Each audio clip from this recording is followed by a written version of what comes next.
Class 11th geography यानी कि भूगोल के विद्यार्थी लगातार से कमेंट कर रहे थे कि जल्दी से हमें हमारे 27 सितंबर के दिन होने वाले भूगोल के पेपर के लिए इंपॉर्टेंट क्वेश्चन बताइए। तो लीजिए, वीडियो आ चुका है। ये वन शॉट वीडियो है आपका, तो बिल्कुल इस वीडियो में बने रहना। इसमें 2 अंकीय, 3 अंकीय, 4 अंकीय और आपका 5 अंकीय जो क्वेश्चन आता है ना, 5 अंकीय क्वेश्चन ही आता है आपका मैप वाला, है ना। तो वो सारा कुछ इस वीडियो में मैं कवर करवा दूंगा, है ना। तो मैप अच्छी तरीके से पूरा समझा दूंगा कि किस तरीके से करना है, पूरा बता दूंगा। और 2 अंक के प्रश्न जो जो भी बन रहे हैं भाई, है ना। और आपके जो डायग्राम्स अगर एक कुछ है इसमें ना, आंतरिक संरचना हो गई पृथ्वी की जैसे कहें तो, है ना। तो बिल्कुल सारा कुछ कंप्लीट हो जाएगा, तो बने रहिएगा और इन क्वेश्चंस को अच्छी तरीके से याद करके जाना। कई सारे क्वेश्चन आपकी परीक्षा में आपको देखने को मिलेंगे एज इट इज, है ना। तो यहाँ पे देखिए, आपका 2 नंबर का पहला क्वेश्चन यहाँ पे दिया गया है, भूगोल में तकनीकी की कोई 2 महत्व लिखिए। भाई बहुत ज़्यादा इंपॉर्टेंट क्वेश्चन है, बिल्कुल से कवर करके ही जाना है। यह ज्ञान को विस्तृत करने का प्रयास करता है और आधारभूत संकल्पनाओं के साथ साथ तकनीकी शब्दों की व्याख्या करता है। कौन? भूगोल। और जो भौगोलिक ज्ञान के घटक हैं, इसके अलावा अवधारणाओं को क्रमबद्ध व व्यवस्थित व्यवहारों में विकसित करने का प्रयास करता है। ये रा जो है यहाँ पे कर्ता कहा गया है।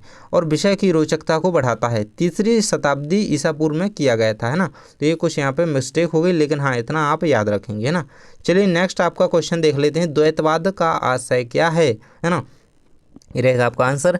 इस शब्द के अर्थ में विषयवार भिन्नता आ सकती है। दर्शन अथवा धर्म में इसका जो है अर्थ पूजा अर्चना से लिया जाता है, पूजा अर्चना से लिया जाता है। दर्शन हो गया जैसे, है ना।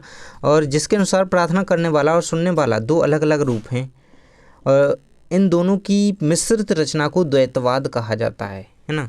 तो द्वैतवाद क्यों इसे कहा जाता है, इसका कारण यहाँ पर बताया गया है कि इसके अनुसार जो है प्रार्थना करने वाले और सुनने वालों दोनों के जो है अलग अलग रूप बताए गए हैं। इसकी जो इन दोनों की मिश्रित रचना है वो द्वैतवाद है ना। इस सिद्धांत के प्रथम प्रवर्तक जो है मध्यावचार्य थे, जो कि इनका समय रहा है 1199 से 1303, है ना। नेक्स्ट क्वेश्चन आपका है, भूगोल विषय के अध्ययन के कोई 2 उद्देश्य लिखिए। देखिए भाई, आप सभी क्वेश्चन एक कर लीजिए, बिल्कुल आपको एक भी क्वेश्चन स्किप नहीं करना है ना। और ये रहेगा आपका क्वेश्चन, यहाँ पे इसके 2 उद्देश्य बताए गए हैं। नेक्स्ट क्वेश्चन आपका है, वायुमंडल किसे कहते हैं। बहुत ज़्यादा इंपॉर्टेंट क्वेश्चन है ये, है ना। पृथ्वी की चारों ओर वायु के आवरण को वायुमंडल कहा जाता है। शॉर्ट परिभाषा तो आप इतनी लिख सकते हैं। और खालिस्तान में इस तरीके से आ सकता है, यहाँ पे छोड़ देंगे। और पृथ्वी के चारों ओर वायु के आवरण को खालिस्तान कहा जाता है, तो क्या वायुमंडल। हर तरीके से क्वेश्चन को पढ़ के जाइएगा, है ना। तो वायुमंडल शब्द 2 शब्दों से संयोग से बना है, वायु प्लस मंडल, अर्थात वायु का विशाल आवरण जो पृथ्वी को चारों ओर से एक खोल की भांति घेरे हुए है। इसका ना तो कोई रंग है, ना स्वाद है और ना ही गंध है, परंतु इसकी उपस्थिति का अनुभव इसके विभिन्न तत्वों द्वारा होता है ना। कंप्लीट आंसर इसका रहेगा भाई। नेक्स्ट क्वेश्चन है आपका, वायुमंडल में कौन कौन सी गैसें जो है पाई जाती हैं। तो वायुमंडल का संगठन एक तरीके से आपसे पूछ लिया जाए 2 नंबर में या 3 नंबर में, कि वायुमंडल का संगठन लिखिए, है ना। संगठन का मतलब होता है कि कोई चीज़ किस किस से मिलकर के बनी है। तो हमारा जो वायुमंडल है गैसों से भरा पड़ा है भाई, है ना। ऊंचाई में गैसों की अपेक्षा मात्रा में परिवर्तन पाया जाता है। तो वायुमंडल में सबसे अधिक कौन सी गैस पाई जाती है, नाइट्रोजन। तो ये रहेगा नाइट्रोजन 78%, ऑक्सीजन 21% के लगभग, है ना। ऑर्गन फिर कार्बन डाइऑक्साइड हो गई, है ना। तो ये सारी गैसें इतनी पाई जाती हैं। हीलियम, ओजोन, जेनॉन, नियोन हो गई, ये सारी गैसें अल्प मात्रा में उपस्थित रहती हैं, है ना। तो ये सारी गैसें जो है हमारे वायुमंडल में पाई जाती हैं। यही वायुमंडल का जो है संगठन है, याद रखेंगे। नेक्स्ट है आपका, मौसम और जलवायु में अंतर। भाई ये 2 नंबर में क्वेश्चन आता ही आता है, बिल्कुल से कर लो। मौसम जलवायु दोनों को एक तरफ दिया गया है। किसी क्षेत्र में वातावरण में किन मिनट स्थिति से मिनट तक ये मौसम कहलाता है। एक क्षेत्र में औसत मौसम, तो ये जलवायु है। जलवायु लगातार बदलती नहीं है, मौसम लगातार जो है चेंज हो जाता है जल्दी, है ना। नेक्स्ट क्वेश्चन है आपका भाई, डेल्टा किसे कहा जाता है। तो जब नदी के अंतिम भाग पर ढलान कम हो जाती है और अवसादों की अधिकता हो जाती है, तो नदी की परिवहन शक्ति धीमी हो जाती है, जिस वजह से वहाँ पर अवसादों का निक्षेपण होने लगता है, तथा इस निक्षेपण से एक विशेष प्रकार के स्थल रूप का निर्माण होने लगता है, जिसे डेल्टा का नाम दिया जाता है, जिसे डेल्टा कहा जाता है, जिससे डेल्टा का निर्माण होता है। तो ये आप आंसर याद रखिएगा भाई। नेक्स्ट क्वेश्चन आपका है, लीपेज किसे कहते हैं।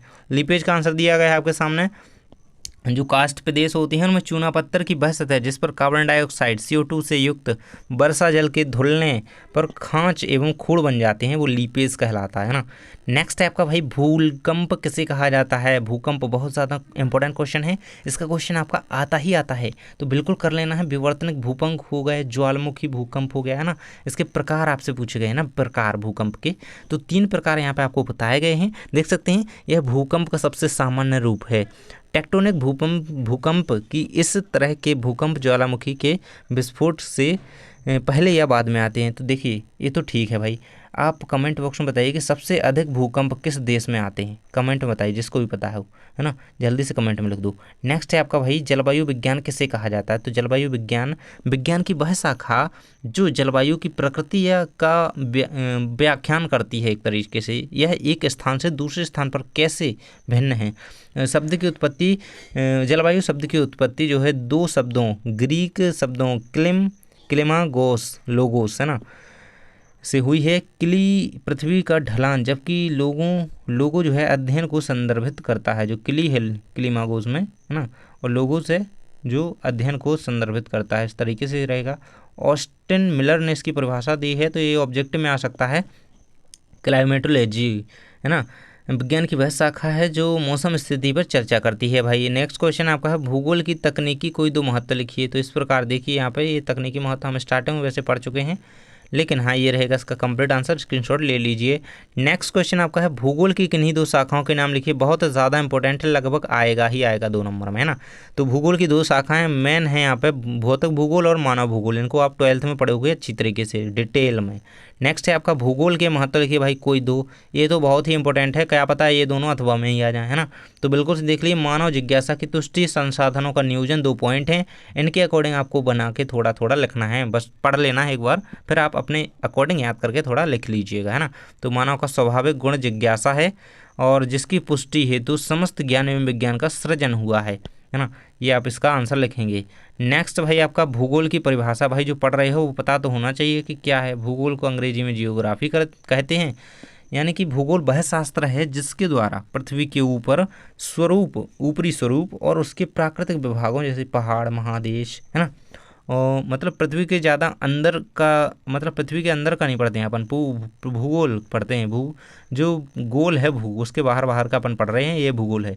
अंदर का जो पढ़ते हैं भाई वो जियोलॉजी होती है ना, वो अलग चीज़ है। ये जियोग्राफी है, वो अलग चीज़ है। जियोग्राफी ये है भूगोल, और वो भूगर्भ शास्त्र होता है ना, तो वो जियोलॉजी होती है। ये हम भूगोल पढ़ रहे हैं ना, तो इसमें हम इन सब के बारे में जो है अध्ययन करते हैं, यही भूगोल है ना।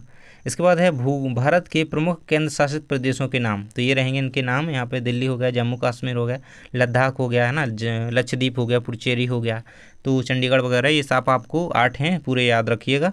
नेक्स्ट है आपका समुद्री तट रेखा वाले 2 राज्यों के नाम लिखिए। तो गुजरात हो गया, महाराष्ट्र हो गया, गोवा, कर्नाटक, केरल, 5 के लिखिए, याद रखना जो भी आपको रहे भाई।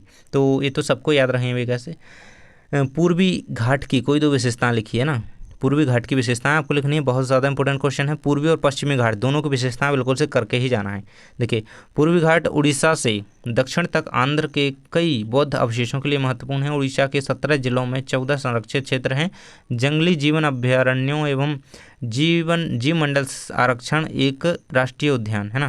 तो ये इसके अकॉर्डिंग यहाँ पे पॉइंट लिखे हुए हैं 2 है ना। ये 14 जो है वहाँ पे क्या है, संरक्षित क्षेत्र है जो है जीव अभ्यारण्य हेतु। नेक्स्ट पॉइंट है इसमें, पूर्वी घाट मुख्य रूप से उष्णकटिबंधीय नम पर्णपाती वनस्पति है जो उच्च आर्थिक लकड़ी औषधीय पूर्वी घाटियों की प्रजातियों का प्रतिनिधित्व करता है। ये आप कंप्लीट कर लीजिएगा। नेक्स्ट है आपका भाई पश्चिमी घाट की कोई 2 विशेषताएं लिखिए। ये आपका आंसर दिया गया है। पश्चिमी घाट का संस्कृत नाम सह्याद्री पर्वत है, बहुत ज़्यादा इंपॉर्टेंट क्वेश्चन है ये है ना। तो ये कई बार ऑब्जेक्ट में आया है। यह पर्वत श्रेणी महाराष्ट्र में कुंदाईवरी दर्रे से आरंभ होकर है ना, ये दर्रे का नाम यहाँ पर बताया गया है। और एक अन्य दर्रे का नाम आपको पता हो तो कमेंट में बताइए, जिसको भी पता है भाई कमेंट में बताओ दर्रे का नाम है ना। ये कुंदाईवरी तो है ही, एक और दर्रा है, कई दर्रे हैं भाई, बताओ एक का नाम। होकर तट के समांतर सागर तट से 30 किलोमीटर दूर से लेकर के 100 किलोमीटर के अंतर से लगभग 4000 फुट तक ऊंची दक्षिण की ओर जाती है।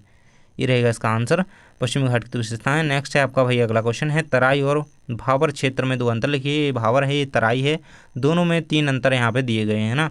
इनकी चौड़ाई में एक अंतर हो जाएगा और किस क्षेत्र में ये होते हैं उनका एक अंतर हो जाएगा, है ना। और क्या उनमें मतलब क्या स्थिति है उस क्षेत्र की, है ना। ये दलदली क्षेत्र है ना, ये चट्टानी क्षेत्र है, तो उस तरीके से एक अंतर हो जाएगा। नेक्स्ट है आपका प्रायद्वीपीय भारत की नदियों की विशेषताएं लिखिए। देखिए तो पहला क्वेश्चन है, पहला पॉइंट है इसमें आपका, प्रायद्वीपीय भारत की नदियों में साल भर पानी नहीं रहता है। प्रायद्वीपीय भारत की नदियां समतल भागों से होकर नहीं बहती हैं, इसलिए इनसे नहरें नहीं निकाली जाती। प्रायद्वीपीय भारत की नदियां टेढ़ी मेढ़ी नहीं बहती हैं, अर्थात विसर्प नहीं बनाती हैं। तो इस तरीके से आपको ये कंप्लीट कर लेना है। ये आपका प्रायद्वीपीय भारत की नदियों की विशेषताएं रहेंगी, है ना, बहुत ही खास नदियां भाई। नेक्स्ट है आपका अगला क्वेश्चन, उत्तर भारत की नदियां सदावाहिनी क्यों हैं, है ना, मतलब सदा क्यों बहती हैं। देखिए जिसने भी टेलीग्राम अभी तक ज्वाइन नहीं किया है ना भाई, जो टेलीग्राम ज्वाइन कर लो। ये और ये आपका लास्ट पेपर है, इसलिए मैं कह रहा हूँ कि आप सब्सक्राइब कर लेना चैनल को, क्योंकि आपकी वार्षिक परीक्षा होगी, अर्धवार्षिक होगी, उसके लिए हम आपको इंपॉर्टेंट क्वेश्चन प्रोवाइड कराते रहेंगे, है ना। हिमालय पर्वत से निकलने वाली नदियों की मुख्य विशेषता यह है कि यह सदावाहिनी जो है नदियाँ रहती हैं, वर्ष भर इनमें पानी रहता है। और प्रायद्वीपीय भारत की नदियाँ कैसी हैं, उनमें वर्ष भर पानी नहीं रहता है होती हैं, क्योंकि इस क्षेत्र की नदियों को वर्षा के जल के अतिरिक्त ऊंचे पर्वतों से हिम के पिघलने से जल की आपूर्ति होती रहती है ना। मतलब ये पूरी तरीके से जो है वर्षा जल पर ही निर्भर नहीं है कौन, उत्तर भारत की नदियाँ, है ना, इसलिए वो सदाबहानी है, क्योंकि ये वर्षा जल पर निर्भर नहीं है। इनको क्या है, जो ग्लेशियर होते हैं ना, पर्वत होते हैं, उनके हिम या जो बर्फ़ हो गई वो पिघलने से इनमें थोड़ा थोड़ा पानी बढ़ता रहता है, आता रहता है, तो ये सदाबहानी हैं। नेक्स्ट है आपका गंगा नदी की सहायक नदियों के नाम लिखिए। तो गंगा नदी की भाई सबसे बड़ी सहायक नदी कौन सी है, कमेंट में बताओ जिसको भी पता हो, है ना। यमुना, रामगंगा, सरयू, गंडक, कोसी, महानदी, ये सारी नदियां जो है ना भाई गंगा नदी की सहायक नदियों के नाम से जानी जाती हैं।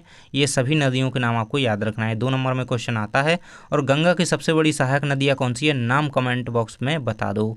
नेक्स्ट आपके भाई 3 अंकीय क्वेश्चन देखिए। 2 अंकीय क्वेश्चन जो आपके थे उनमें भी कई आपके 3 अंकीय क्वेश्चन कवर हो चुके हैं, है ना, ध्यान नहीं दिया आपने, लेकिन हाँ हो चुके हैं। देखिए हिमालय पर्वत की कोई 3 विशेषताओं का वर्णन कीजिए। बहुत ज़्यादा इंपॉर्टेंट क्वेश्चन है भाई। पहला पॉइंट इसमें दिया गया है, हिमालय पर्वत से पश्चिम दिशा में विस्तृत दुनिया की सबसे लंबी पर्वत श्रेणी है ना। तो हिमालय पर्वत श्रेणी के अलावा अन्य पर्वत श्रेणियों का विस्तार है, जैसे एंडीज पर्वत श्रेणी, रॉकी पर्वत श्रेणी, ग्रेट डिवाइडिंग रेंज तथा यूराल पर्वत श्रेणी। ये सभी पर्वत श्रृंखलाएं उत्तर से दक्षिण दिशा में, है ना। तो विश्व की सबसे ऊंची चोटी कौन सी है, आप कमेंट बॉक्स में बताइए नीचे, है ना। विश्व की सबसे ऊंची चोटी या पहाड़ पर्वत कहें तो, है ना। नेक्स्ट आपका है यहाँ पे पॉइंट इसमें, हिमालय की लंबाई पूर्व से पश्चिम दिशा में लगभग 2500 किलोमीटर है, 25 नहीं 2500, है ना, 2500 किलोमीटर। हिमालय पर्वत पश्चिम से जम्मू कश्मीर में नंगा पर्वत से लेकर पूर्व में अरुणाचल प्रदेश के उत्तर में स्थित है। देखिए भाई कहाँ पे है जम्मू कश्मीर, इस तरीके से ऐसा है ना मैप हमारा, ये रहेगा यहाँ पे अरुणाचल प्रदेश है, मतलब इतना घूम के जाता है सीधा, है ना, ये रहेगा इस तरीके से। आप मैप तो नीचे हम देखेंगे ही, मैं थोड़ा बनाने का प्रयास कर रहा था। नेक्स्ट देखें भाई आपका डेल्टा और ज्वारनद मुख में अंतर, भाई 2-3 अंतर दिए गए हैं, स्क्रीनशॉट ले लीजिए, बिल्कुल याद कर लेना। नेक्स्ट है आपका प्रायद्वीपीय नदियों के कोई 3 लक्षण लिखिए। इनकी विशेषताएं हम देख चुके हैं, और ये लक्षण यहाँ पे कहें तो एक ही चीज़ है, लेकिन हाँ यहाँ पे थोड़े अलग हैं, तो देख सकते हैं लक्षण और विशेषताएं वैसे एक ही चीज़ होती हैं, तो आप इसे ही याद कर लीजिएगा, वो आपको याद है तो कोई दिक्कत नहीं है। वैसे 3 और 2 नंबर के क्वेश्चन हम कवर कर चुके हैं, अब हम देखेंगे 4 नंबर के। 4 नंबर के मैंने 3-4 क्वेश्चन आपको दिए हैं केवल, क्योंकि आपके 2 क्वेश्चन आते हैं, 4 नंबर के 4 क्वेश्चन मैंने दिए हैं, 5 नंबर का मैंने आपको 1 क्वेश्चन दिया है ना। देखिए 4 नंबर में बिग बैंग थ्योरी आपको कर लेनी है। बिग बैंग थ्योरी बिल्कुल से पढ़ लो अच्छी तरीके से, है ना, जो भी अच्छी तरीके से। देखिए ये वीडियो देखने के बाद आप बिग बैंग थ्योरी का एक वीडियो निकाल लेना यूट्यूब पे, बिग बैंग थ्योरी, है ना, पूरा वीडियो देख लेना, वो ध्यान से सुन लेना उसकी बातें जो जो उसमें बताया जाता है, और पूरा आप समझ जाओगे, है ना। ये रहेगा इसका यहाँ पे वर्णन। और इसके बाद इस सिद्धांत के अनुसार देखिए जो भी बिंदु यहाँ पे बताए गए हैं, देखिए ये सभी पदार्थ जिनसे ब्रह्मांड बना है शुरू में अति छोटे, शीतल, है ना, परमाणु के एक ही स्थान पर स्थित थे, जो आयतन, सूक्ष्म और तापमान तथा घनत्व में उन्नत थे। इस तरीके से वहाँ पे आपको वीडियो देख लेना है कुछ ऐसे ही, है ना। तो वो अंतरिक्ष टीवी वगैरह ऐसे चैनल होते हैं, उन पे आपको ये वीडियो मिल जाते हैं। बिग बैंग सिद्धांत के अनुसार क्या आप जानते हैं कि, है ना, इस तरीके से आप देख लीजिएगा, ये पूरा रहेगा इसका, है ना। अगला क्वेश्चन है आपका, यू आकार की घाटी का निर्माण कैसे होता है भाई। तो देख लेते हैं। देखिए यू आकार की घाटी हिमानी पर्वतीय क्षेत्रों में, देखिए ये क्वेश्चन अगर इतना सा आता है कि यू घाटी का निर्माण कैसे होता है तो ये आपका 3 नंबर में आएगा। और अगर इतना बड़ा क्वेश्चन आता है ना कि यू घाटी का निर्माण कैसे होता है, इसकी विशेषता लिखिए, तो 4 नंबर में क्वेश्चन आएगा भाई, है ना। तो बिल्कुल हर तरीके से तैयार करके जाना है। तो ये रहेगा आपका यू आकार की घाटी किस तरीके से बनती है, और इसे पढ़ लेते हैं हम एक बार तो अच्छा रहेगा ना। तो यू आकार की घाटी हिमानी पर्वतीय क्षेत्रों में ऐसी घाटियों से प्रभावित होती है जिनके ढाल खड़े तथा तली चौरस एवं सपाट होती है। घाटियों का अपर्दन होने से इनका आकार जो है अंग्रेजी वर्णमाला के अक्षर यू की भांति हो जाता है। तो इसका ऑप्शन में भी आ सकता है भाई, है ना, खालिस्तान में भी आ सकता है, किसी भी रूप में पूछा जा सकता है। किस रूप में, किसका रूप ले लेती है ये अंग्रेजी अक्षर यू का, है ना। इसी तरीके से इसे यू घाटी कहा जाता है। विस्तृत हिमानी क्षेत्र में इन घाटियों के ऊपर सहायक घाटियां जो है लटकती दिखाई देती हैं। अभी हमें मैप करना है, कंप्लीट बने रहिएगा, है ना। नेक्स्ट क्वेश्चन अपना देख लेते हैं। नेक्स्ट पॉइंट इसके रहेंगे यू आकार की घाटी के निर्माण में निम्नांकित विशेषताएं हैं। तो देख सकते हैं यहाँ पे इस घाटी का भौतिक आकार जो है अंग्रेजी अक्षर यू के आकार जैसा होता है। इसका तल चौरस तथा गहरा होता है, जैसे हमने पढ़ा ऊपर सपाट, है ना। यू आकार की घाटी के किनारों का ढाल जो है खड़ा होता है। इसमें छोटे छोटे हेमोद्रों लिखा है ना, द्रों, ढों की जगह द्रों करने का भाव होता है। इन घाटियों का विकास उच्च पर्वतीय क्षेत्रों में होता है। इस घाटी के निर्माण में आग्नेय तथा परतदार चट्टानों का योग होता है भाई। चलिए नेक्स्ट क्वेश्चन आपका देख लेते हैं।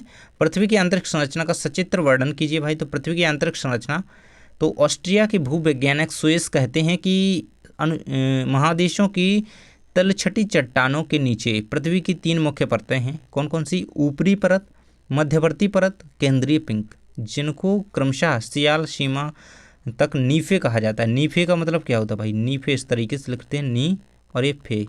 नी का मतलब होता है निकिल, है ना, निकिल एक धातु है, और फे क्या है भाई? ये फेरस है ना, ये धातु हैं दोनों।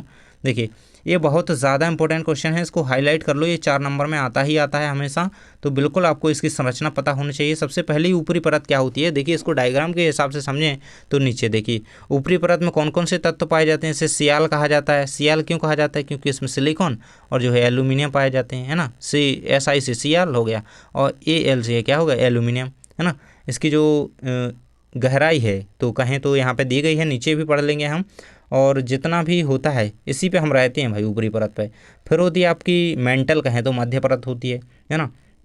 सियाल के नीचे भरी चट्टानों की एक मोटी परत होती है। इसमें आग्नेय चट्टानों जैसे बेसाल्ट और ग्रेवा की मुख्यतः, इसे सीमा कहते हैं, है ना। तो बिल्कुल से इसे याद रखना है, इससे ऑब्जेक्टिव आता है नीफे, सीमा, सियाल, है ना, ये क्या है ना। तो नीफे नीचे की परत होती है, सबसे अंदर की, बहुत ठोस होती है ये, है ना। देखिए चलिए हम सीधा डायग्राम के थ्रू आपको समझाते हैं, थोड़ा सा आप समझने का प्रयास कीजिएगा। सबसे पहले लिथोस्फीयर या कहें तो हमारी भूपर्पटी पाई जाती है भाई। फिर आपकी देखिए इसमें ये संबद्धताएं पाई जाती हैं, इसमें आपका कोई काम नहीं है, ये आपको अभी नहीं पढ़ना है। यानी ये रेप्टिया संबद्धता होगी, गुटेनबर्ग हो गई, ये लेहमन असंबद्धता या डिसकंटिन्यूटी जिसे कहते हैं, ये आपको अभी नहीं पढ़ना है, ये आपके में अभी नहीं है ना, इन्हें मत पढ़िएगा, है ना। ये यहाँ पर लिखा है कि कितने किलोमीटर तक लिथोस्फीयर यानी कि आपकी भूपर्पटी चलती है जिस पर हम रहते हैं, है ना। और फिर आपका अपर मेंटल आता है, फिर आपका मेंटल आता है ना। इस मेंटल में ना बहुत लावा भरा होता है, बहुत गरम गरम माल होता है उसमें, है ना। और उसके जो क्रोड में क्या होता है भाई, क्रोड कितनी गहराई तक गया है? 6370 किलोमीटर गहरा, है ना। ये पृथ्वी का केंद्र है। देखिए इस तरीके से पृथ्वी पूरी गोल बनेगी। ये बीच में, पृथ्वी के बीच में, है ना, पृथ्वी ये है, ये पृथ्वी के बीच का भाग ये बताया गया है। इतना लाल है वहाँ पे, इतनी गर्मी है ना। इनर सॉलिड कोर होता है ये, है ना, बहुत ही, जिसे क्रोड कहा जाता है, कोर कहा जाता है ना, क्रोड याद रखेंगे, है ना। तो ये रहेगा आपका इसका आंसर। चलिए देख लेते हैं। अब आपका 5 नंबर का क्वेश्चन आगे दिया गया होगा, ये 5 नंबर का नीचे ही एक और है आपका, वेगनर के महाद्वीपीय सिद्धांत के प्रमुख बलों का वर्णन कीजिए। देखिए ये आपके पिछले पेपर में शायद क्वेश्चन आया था, तो बिल्कुल से इसके बलों को याद कर लेना है। यहाँ पे पोलर या ध्रुवीय फीलिंग, है ना, तथा ये जो एक है, एक फोर्स होता है पोलर फीलिंग फोर्स, है ना। ज्वारीय बल हो गया, है ना। ज्वारीय बल व सूर्य व चंद्रमा के आकर्षण से संबद्ध है। इस तरीके से आपको इसे जो है वेगनर के महाद्वीप विस्थापन सिद्धांत के बारे में पढ़ लेना है। और इसके बाद है हमारा भाई 5 नंबर का प्रश्न, भारत के मानचित्र में निम्नलिखित को दर्शाइए। तो मैं आपको बता देता हूँ इसमें क्या क्या कहाँ पे दिया गया है। काराकोरम दर्रा, तो सबसे पहले हम देख लेते हैं, यही आपका दिया गया है। ये देखिए यहाँ पे, ये जम्मू कश्मीर, यहाँ पे लद्दाख के पास ये काराकोरम दर्रा यहाँ पे दर्शाया गया है आपको, ये देख सकते हैं आप यहाँ पे, ये हो गया काराकोरम दर्रा आपका। चलिए नेक्स्ट आपको दिखा देता हूँ मैं। नेक्स्ट आपको कौन सा? कर्क रेखा। तो कर्क रेखा भारत के मध्य से गुजरी हुई है। तो कर्क रेखा कौन सी है भाई, मैं आपको बता देता हूँ। कर्क रेखा का आपसे पूछा जाए तो इस तरीके से, देखिए ये इन राज्यों से होती हुई इस तरीके से निकल जाती है ना, इतनी ज़्यादा भी टेढ़ी नहीं है, लेकिन हाँ बता दिया मैंने आपको। ये कर्क रेखा हो गई आपकी, ये जा रही है ना, जो ये कर्क रेखा है ना, ये कर्क रेखा है। तो इसे कंप्लीट कर लिया, ऐसे कर लिया। नेक्स्ट है आपका भाई कंचनजंगा। तो कंचनजंगा यहाँ पे है इस तरफ, ये देखेंगे यहाँ पे नेपाल के बिल्कुल जस्ट बगल में कहें तो, है ना, ये नेपाल है यहाँ पे, ये नेपाल है। और नेपाल के यहाँ पे क्या है, ये कंचनजंगा पर्वत श्रेणी है एक। लक्षद्वीप क्या है, लक्षद्वीप एक हमारा कहें तो ये क्या है भाई, ये केंद्र शासित प्रदेश है, सॉरी, हाँ थोड़ा ध्यान नहीं आता है जल्दी जल्दी में। लक्षद्वीप ये रहेगा आपका यहाँ पे, आप ये अलग से ही समझ जाएंगे। ये अंडमान निकोबार द्वीप समूह है, सभी को पता है ना। ये बंगाल की खाड़ी है, यहाँ पे हिंद महासागर है, ये आपका खंबात की खाड़ी अरब सागर है ना। चलिए बता देता हूँ एक एक करके। नीलगिरी पर्वत क्या है आपका, तो नीलगिरी पर्वत ये रहे आपके, है ना, ये पर्वत जो है यहाँ पे नीलगिरी के जंगल हैं, नीलगिरी के पर्वत ये रही यहाँ पे, ये जा रही है, ये नीलगिरी के आपके पर्वत यहाँ पे दर्शाना है आपको। गंगा नदी तो मैंने बिल्कुल पानी बहा दिया है भाई, गंगा नदिया, ओ गंगा मैया, है ना, ये रही गंगा मैया। यहाँ गंगोत्री से निकल करके भाई यूपी बिहार में पूरी पूरी होती हुई ये जाती हैं यहाँ पे बंगाल की खाड़ी की तरफ, है ना। कई सहायक नदियाँ में मिलती हुई जाती हैं गंगा मैया में। नेक्स्ट है आपका भैया अरावली पर्वत। तो अरावली पर्वत आपका यहाँ पे ये मध्य प्रदेश राजस्थान के करीब ही है, यहाँ पे राजस्थान में ये, है ना। तो ये रहेगा आपका अरावली पर्वत का। नेक्स्ट है आपका यहाँ पे खंबात की खाड़ी। तो ये भाई बिल्कुल यहाँ पे कह लो महाराष्ट्र के बगल में जो है, मुंबई के पास ही कह लो, है ना, खंबात की खाड़ी इसे कहा जाता है। खंबार लिखा है यहाँ पे, ऐसे ऐसे पढ़ते हैं खंबात, खंबात की खाड़ी, है ना। यहाँ पे श्रीलंका और भारत के बीच क्या है, मन्नार की खाड़ी है, जिसको भी पता हो तो बिल्कुल याद रखना उसे भी। कच्छ की खाड़ी कहाँ पे भाई, तो यहाँ पे गुजरात के पास है, गुजरात में कच्छ का क्षेत्र है। इस कच्छ के बगल में जो खाड़ी है उसे कच्छ की खाड़ी कहा जाता है। ये रहेगा यहाँ पे है वो कच्छ की खाड़ी, कौन सी, कच्छ की खाड़ी कहाँ पे है, यहाँ पे है ना। नेक्स्ट है आपका भाई कोरोमंडल तट। तो ये कहाँ पे है आपका, ये जो देखिए हमारे भारत के मैप में जो आपको एक नाक सी निकली हुई दिखती है ना, ये देखिए इस तरीके से बना हुआ है ना मैप, ये यहाँ पे देखिए, ये आप दिख रही है ना, ये जो है ना, ये जो है कोरोमंडल तट है, ऐसे कहा जाता है। ये नाक निकली हुई है वो कोरोमंडल तट है। मालवा का पठार कहाँ पे भाई, तो ये तो अपने मध्य प्रदेश में भरा पड़ा है, देख लीजिए, है ना। ये रहेगा यहाँ पर मालवा का पठार। तो बिल्कुल से इस तरीके से आप मैप पूरा कर लीजिएगा। और भी आपको जो भी इंपॉर्टेंट लग रहा है इसमें मैप में, तो और 2-4 आप देख लीजिएगा कि कौन कौन सी जगह हैं आपको मानचित्र में सीख लेनी चाहिए, तो ज़रूर से कर लेंगे। तो मैंने आपके सभी क्वेश्चन कंप्लीट करवा दिए हैं भाई। ये रहेगा आपका मैप, इस क्वेश्चन को ज़रूर से कर लेना, है ना। आपको पृथ्वी की ये सतहें हैं, है ना। तो इस तरीके से आपकी तैयारी पूरी हो जाती है। जल्दी ही मैं आपको ऑब्जेक्टिव क्वेश्चन की वीडियो बता दूंगा, है ना। बहुत ही मेहनत लगती है ये सारा कुछ तैयार करने में, तो प्लीज़ एक कमेंट लिखिएगा अच्छा सा, और वीडियो को लाइक कीजिएगा और दोस्तों के साथ शेयर कीजिएगा। थैंक्स फॉर वॉचिंग, मिलते हैं नेक्स्ट वीडियो।